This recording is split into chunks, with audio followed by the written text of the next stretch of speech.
All right, so this is another topic which is really exciting to me, and that's asthma. So I grew up with asthma, and one of my first sort of forays into thinking about biology and medicine was when I watched a video when I was young that explained how albuterol inhalers helped alleviate asthma symptoms. This is a bit full circle for me because now I get to talk about, things like that. I get to talk about asthma on a sort of slightly more involved level, and hopefully teach you guys something.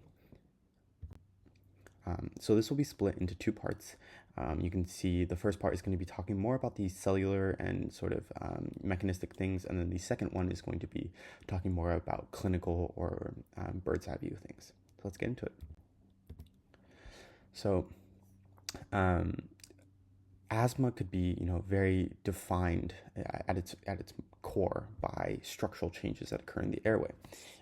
So these changes include, sort of obstructive changes, inflammatory changes, but really the end goal is that, or the end point is that airflow is reduced.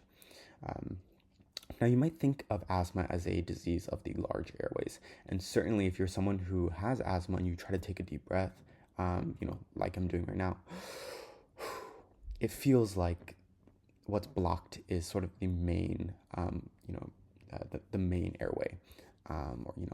The bronchus up through the trachea.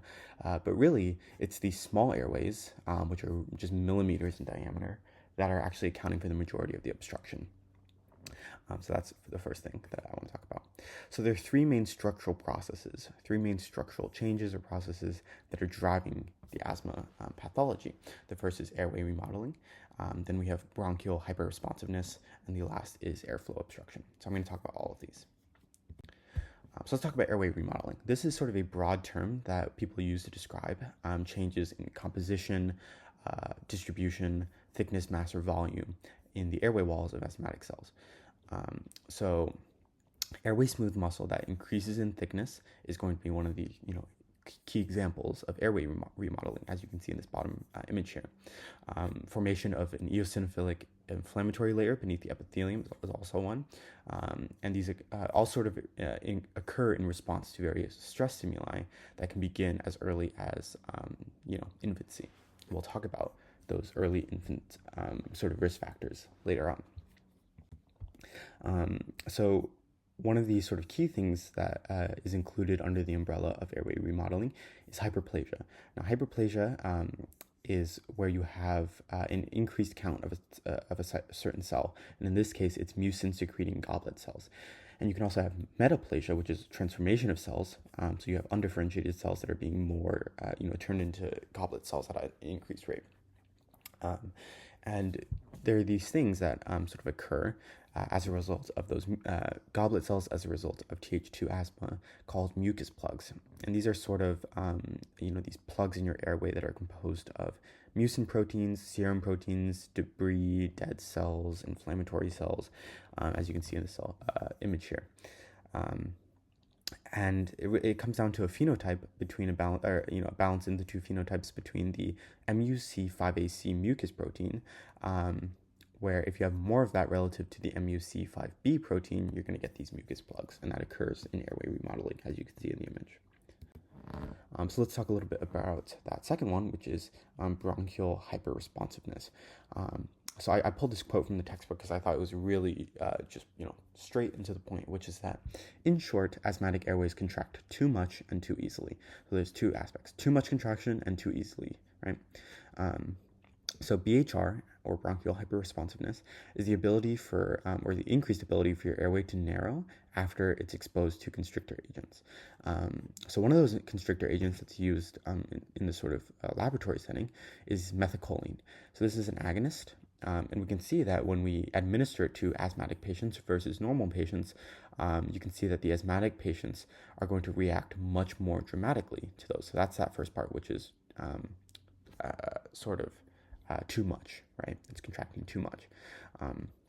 The x-axis is concentration. So lower concentrations of methacholine are going to initiate, are going to cause a higher reduction in FEV1. We also see the lower threshold for the change, as I just pointed out. That's sort of the, the asthma patients being more sensitive to constrictor agents at a given volume. And you can see that the asthma patients are able to lose much more of their FEV1, which is their forced expiratory volume, in 1 second. It's a common measure of airway or sort of breathing strength. So that's sort of the too much, right? They're contracting way too much, losing way too much of that function. So on a cellular level, the airway walls are going to be thickening by 50 to 300% in fatal asthmatic patients. That's pretty dramatic. Type 2 inflammation from these Th2 cells is going to cause various epidermal growth factors to be released that drives that hypertrophy. It's going to cause a lot of inflammatory mediators to be released. VEGF1, or vascular endothelial growth factor, is another one of those growth factors that drives swelling and formation of new blood vessels. That's going to be increased as well. So for allergic asthma, this is a very common type, and this is when allergen provocation is going to be causing the main symptoms, and it can be divided into the ear and the LAR, or the early and the late asthmatic reaction. One of which is the sort of first 2 hours, and the second one is sort of those residual effects that can last the whole day. Just to sort of preview what we're about to get into, these are very driven by cells like eosinophils and basophils that are going to be mobilizing, from various sites in the body to the airways. One thing I do want to talk about, because this is a form of bronchoconstriction or asthma that I have, which is exercise-induced.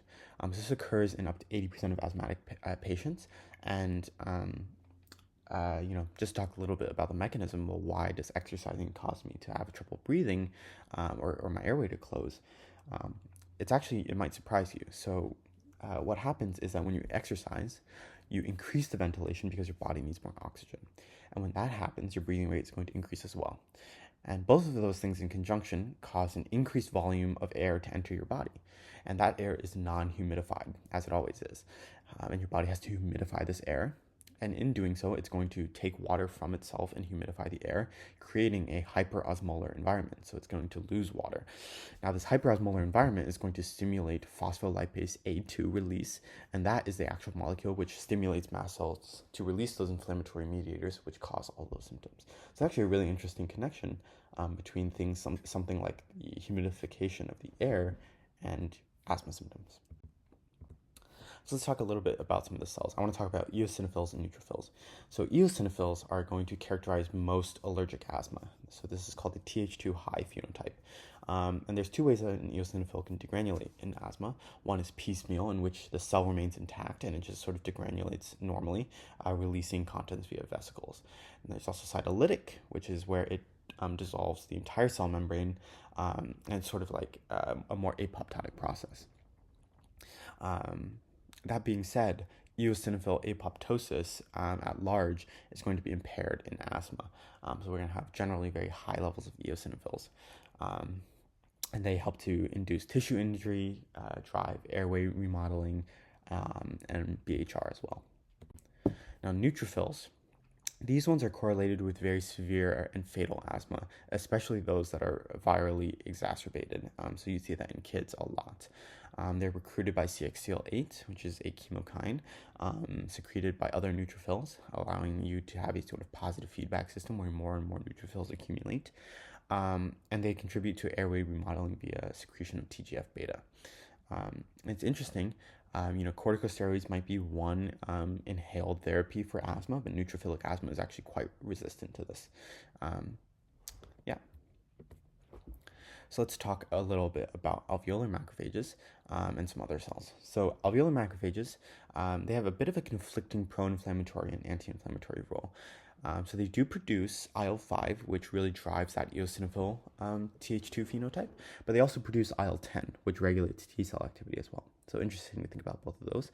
We have dendritic cells, which help, as always, differentiate naive T cells into that Th2 phenotype, and they also respond to various epithelial cytokines to drive that allergic sensitization. As far as some various T cell subtypes, You have Th9, which drives mucus production and mast cell development. You have Th17 cells, which drive neutrophilic asthma and corticosteroid-resistant inflammation. And you have Treg cells, which are reduced in asthma patients and are a sort of potential target that we would want to induce in allergen-specific immunotherapy.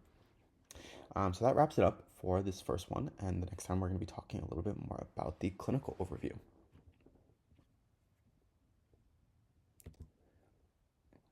All right, so welcome to the second part. We're going to be talking about clinical approaches and sort of things that are, outside the realm of just really specific cellular mechanisms.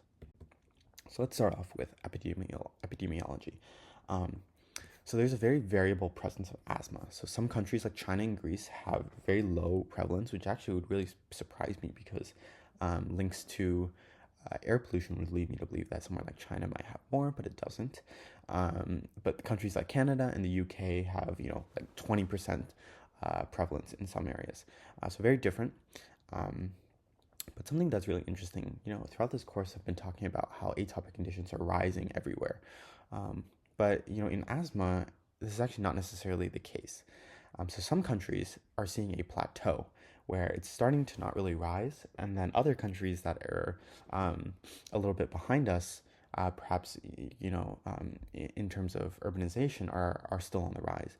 And the authors of the Middleton textbook basically say that one theory is that this might be the U.S. reaching its genetic maximum, and that all of those who are genetically predisposed to asthma are now fully exposed to the environmental factors that allow it to sort of develop as a disease, and therefore that's why it was rising as we were going through that urbanization, but now things have sort of halted. So let's talk about some risk factors. Early life has a really big developmental impact on whether or not a kid develops asthma. And there's basically three main pathways through which an individual is put at risk. So you could have, if you're born with low lung function at birth, you're very high risk to develop asthma. If you have recurrent lower airway infections when you're young, you're very at an increased risk to develop asthma. And if you have allergic sensitization to something else, you're also very primed to develop it just by nature of those sort of atopic linkages. And talking about classifying asthma, just like rhinitis, it's classified by the severity and frequency. So you could have severe, intermittent, things like that. And severity is, determined more subjectively by things like which daily activities it interferes with and medication usage. So diagnostically, we always start with qualitative things. We're just going to be talking about a patient's history, asking about their symptoms. Are they having the archetypal symptoms like breathlessness, wheezing, cough, chest tightness, phlegm production, all of that? Are these exacerbated by infections, exercise, irritants, whatnot? Is there a family history? Is there a social history that they come from areas that are more likely to have that environmental pollution, etc.? Diagnostic approaches, of course. History is not enough, so we do want some reliable tests as well. And these are where the quantitative methods come in. So we have PFTs, which are pulmonary function tests, bronchoprovocation tests, and airway inflammation tests, which I'll talk about. Don't worry about this sort of complicated flowchart here. The point is that diagnosing asthma is an involved process that involves more than just asking about symptoms. You do need some values. So the first one we want to talk about is a PFT. Now PFTs look at two metrics. FEV1, which is forced expiratory volume in 1 second, and that is the max amount of air that you can expel in 1 second. So you took the deepest breath and you try to blow out as hard as you can. It would measure the volume of air that you could blow out in a second. Now, forced vital capacity is the max amount of air that you could expel from your lungs if you tried as hard as possible. Now, when we take the ratio of these, this is called the FEV1 FEC ratio, and that's a really strong diagnostic tool. And quantitatively, if your ratio is lower than 0.75, that's going to indicate some sort of obstruction, either due to asthma, COPD, old age. But how we actually diagnose asthma is we want to see that this ratio markedly increases by 12 to 15% directly after a bronchodilator is administered. And that would tell us, okay, not only is this inflammation variable and responsive to treatment, it's responsive to treatment that is specific for asthma. Now, these bronchoprovocation tests are also pretty interesting because these can be divided into direct and indirect tests. Now, the direct test is called a methacholine inhalation test. You can see the guy doing it over there, or the MIT. So this identifies what we would call the provocation concentration of methacholine. Um, and we want to see this concentration drop, um, or what concentration is required of this agonist, constrictor agonist, to drop your FEV1 by 20%. So this is a sensitive but not very specific, which means that, or sensitive but not very specific test, which means that a positive result could indicate that you have some other airway condition as well. But if you're not, if you get a negative result, then you are very likely not to have asthma. Now, the indirect test is testing constriction in response to more environmental or less laboratory-like substances. So instead of using a known constrictor agonist, you would use triggers like exercise or hypertonic saline.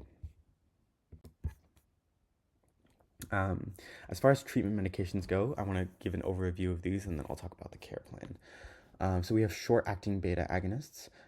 We have those are acute relief and they relax your airway smooth muscle. You have long-acting beta agonists, and these give long-term control. You have anticholinergics, which are used for those who can't tolerate beta agonists. You have systemic corticosteroids, which are not an acute relief, but they control inflammation more over time. And you have inhaled corticosteroids, which are really strong, and they're a sort of primary control medication that works to suppress Th2 cells. So I'm just going to go through a stepwise care plan. So if they have infrequent and transient symptoms, then they're most likely just going to be on an as-needed inhaler or a short-acting one. If they have mild chronic asthma, so like it's twice weekly but not daily symptoms, you might do a low-dose controller as well. Now, if they have daily symptoms and nocturnal asthma and they're losing 60 to 80% of their lung functions, you're probably going to put them on long-acting agonists as well as an inhaled corticosteroid. Now, if they have persistent asthma, and that is compromising their lung function, their FEV1 by, it's lower than 60%. You might add a muscarinic antagonist in there as well. And if they have severe and uncontrolled asthma, that's the point when you would sort of maximize all those doses and consider biologic agents as well. So with that being said, that sort of wraps up my asthma presentation. I hope you learned something. And yeah.